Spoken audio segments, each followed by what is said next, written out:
Hello दोस्तों, स्वागत है आपका मेरे यूट्यूब चैनल पे। आज मैं डिस्कस करने जा रहा हूँ गेट सीएसई 2021 के सेट 2 का क्वेश्चन ये कह रहा है, consider the string, each letter in the string must be arrange in a binary code satisfying the following properties. For any two letters the code assign to one letter must not be the prefix of the code assign to the other letter. इस line से हमें पता चल रहा है कि ये थोड़ा हफमैन कोड जैसा साउंड कर रहा है। For any two letters of the same frequency, the letters which occur earlier in the dictionary order is assigned a code whose length is at most the length of the code assigned to the other letter.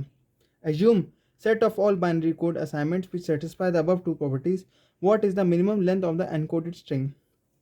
तो ये question ये कहना चाह रहा है कि इसने हमें एक स्ट्रिंग दे रखी है A B B C C D D E E E।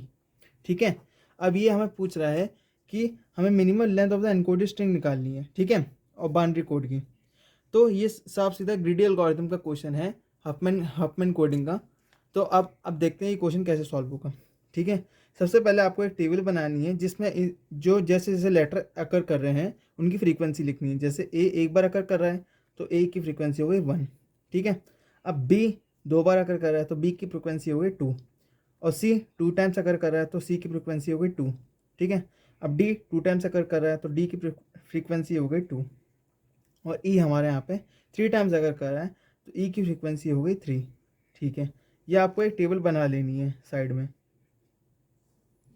इस टेबल के साथ साथ आपको हमें पता है कि हफमैन कोडिंग में क्या होता है कि हफमैन कोडिंग में सबसे जो मिनिमम फ्रीक्वेंसी वाले शब्द होते हैं उनको हम पहले लेते हैं। तो हमें यहाँ दिख रहा है इससे मिनिमम हमें ए लिख रहा है 1 और बी 2। बी की फ्रीक्वेंसी सी की फ्रीक्वेंसी और डी की फ्रीक्वेंसी सेम है। और सेकंड प्रॉपर्टी ये दे रखा है, for any two letters of same frequency the letter which occur earlier in the dictionary order is assigned a code. इसका मतलब ये है कि अगर बी सी डी का सेम फ्रीक्वेंसी है तो हम इसमें सबसे पहले बी को लेंगे अकॉर्डिंग टू प्रॉपर्टी 2। ठीक है, तो हम ट्री कंस्ट्रक्ट करना चालू करते हैं। तो पहले हम लीफ नोड में लेंगे 1, और इसको ये हमने दे दिया ए, क्योंकि लीफ जो लेफ्ट वाली साइड आती है उसमें हम मिनिमम वैल्यू रखती है, मिनिमम वैल्यू रहते हैं जो 2 नोड ले रहे हैं, और राइट हैंड साइड में मैक्सिमम वैल्यू होती है। ये बाइनरी ट्री की प्रॉपर्टी है BST की। ठीक है, हमने ये लिया। 1 + 2 हमारा होगा 3। ठीक है, अब हम देखेंगे मिनिमम, क्योंकि एक ग्रीडी एल्गोरिथम है हफमैन कोडिंग, तो ये हमेशा हर चीज़ में मिनिमम ऑपरेशन लेगा, क्योंकि हम मिन ही बनाते हैं इस एल्गोरिथम में। ठीक है, यहाँ 3 है और सी और डी की हमारे पास फ्रीक्वेंसी दे रखी है 2 2। तो हम इससे कंपेयर करेंगे तो हमें मिनिमम दिख रहा है यहाँ पे 2 और 2, तो सी और डी हम लेंगे फिर। ठीक है, सी और डी हमने लिया तो 2 यहाँ पे और 2 यहाँ पे।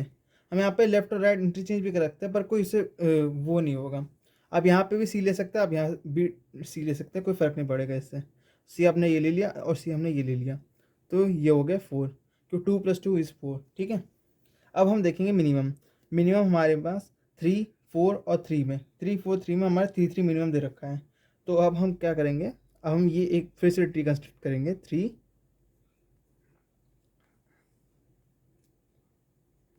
ठीक है, और यहाँ पे हमारे पास 3 ले लेंगे हम ई की फ्रीक्वेंसी। ठीक है, अब हम ये ट्री कंस्ट्रक्ट करेंगे। ठीक है, अब हम देखेंगे मिनिमम इसमें और इसमें, तो बस 2 ही हमारे पास बचे हैं, तो ये 2 मिनिमम होंगे। ठीक है, अब हम नीचे, अब देखो 6 और 4 में बड़ा कौन सा, 6 बड़ा है तो ये आएगा राइट हैंड साइड में।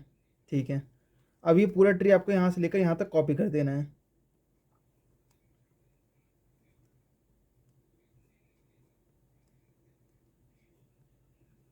ठीक है, ये ट्री मैंने ये वाला कॉपी कर दिया, और ये वाला ट्री आपको इसके बगल में कॉपी कर देना है, लेफ्ट हैंड साइड में बनेगा, क्योंकि इसकी वैल्यू इससे छोटी है। और BST की प्रॉपर्टी होती है कि लेफ्ट हैंड साइड वाला नोड हमारे सेंट्रल नोड से छोटा होगा, और राइट हैंड साइड वाले नोड हमारे सेंट्रल नोड से बड़े होंगे, मतलब रूट नोड, सेंट्रल नोड नहीं रूट नोड आएगा वहाँ पे।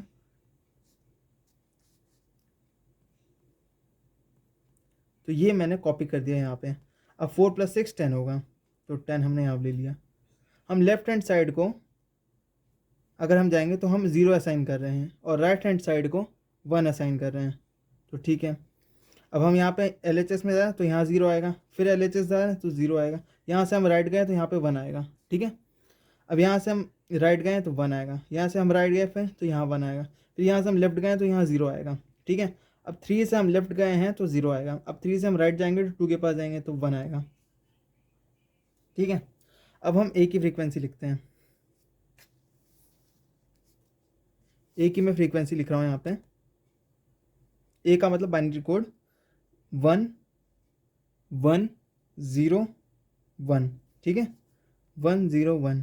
अब बी का मैं बाइनरी कोड लिखूंगा, सॉरी 1 0 0 होगा यहाँ पे, और बी का बाइनरी कोड होगा 1 0 1। ठीक है, अब हम सी का लिखेंगे। सी का देखो यहाँ से 0 0, सी का हो गया 0 0। अब डी का होगा 0 1। आपको कुछ नहीं करना, आपको जो ये है ये बस कॉन्कैटिनेट करते जाना है। सो ये 0 0 तो 0 0 आ गया यहाँ पे, और डी हो गया 0 1। ठीक है, अब हम ई देखो 1 1। ठीक है, अब ई भी बन गया। अब हमें क्या करना है, ये पूछना है what is the minimum length of the encoded string. तो हमारा ए एक बार आ रहा है, तो हम ए की वैल्यू, तो इस टाइम पे हमारे ए के लिए 3 बिट्स लग रही हैं, और बी के लिए भी 3 बिट्स लग रही हैं, और सी के लिए 2 बिट्स लग रही हैं, और डी के लिए 2 बिट्स लग रही हैं, और ई के लिए भी 2 बिट्स लिख रहे हैं। तो यहाँ मैं लिख देता हूँ बिट्स रिक्वायर्ड। सो हमारा आंसर होगा 3 × 1 + 2 × 3। देखो ये इंटू ये हम करें तो ये आ रहा है। ठीक है, 2 × 2 फिर 2 × 2 फिर 3 × 2। ठीक है, ये हम देखेंगे 3 + 6 + 4 + 4 + 6। तो हम यहाँ देखें, ये 6 + 6 6 + 4 10 हो गया, 6 + 4 10 हो गया, और 10 + 10 20 हो गया, और +3 यहाँ पे आ रहा है ये वाला, तो 3 + 20 23 हो गया। तो आपके इस क्वेश्चन का आंसर हो जाएगा 23। B option is the correct option. So thank you friends, if you like this video then please like, share and subscribe and put your valuable comments in the comment section.